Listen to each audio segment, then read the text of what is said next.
रखा आपण आशीर्वाद हेतु निहाती भाव में सारा ओडिशा आज चंचल सृष्टि कर आगे चली। बहुत बहुत धन्यवाद सार को पाई आज आम पाखे पुणी थे सार को बहुत बहुत धन्यवाद आप चाहिए।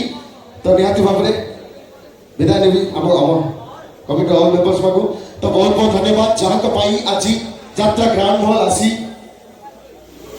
तो अनुरोध रखी सार से मूल्यवान समय मात्र गोटे मिनिट किसी नाटक विषय में आम ग्रामवासी विषय किसी कह। नमस्कार, जय जगन्नाथ, जय मां शारदा। सर्वप्रथम सप्रम कृतज्ञता जनबी ए मंच को आयोजन करथिबा समस्त कमिटी वृंद जे कि मते मंच रे ठिया होवार सुयोग देइछंती। तो सहित सप्रम नमस्कार जनबी बहुत मूल्यवान समय नष्ट करी पैसा खर्च करी आम नाटक को उपभोग करने आमको आशीर्वाद करने से भगवान रूपी दर्शक मान को ए मंच ठिया सब नमस्कार।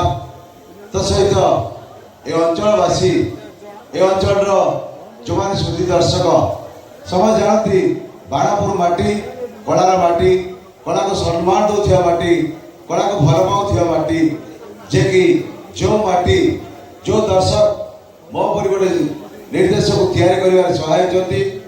दर्शक बंधु मान जनईदेवी आपने प्राय जानते कि ना मो हूँ यही अंचल पिलाटे आपण हाथ तैयारी गोटे निर्देशक मत यात्रा जगत में परिचित कर निर्देशक भाव नाट्यकार जे कि यात्रा जगतर अप्रतिद्वंदी नाट्यकार डॉक्टर दीपक जेना ए वर्ष ए क्लास यात्रा अनुष्ठान रे 5 खंड नाटक मु निर्देशना देछि।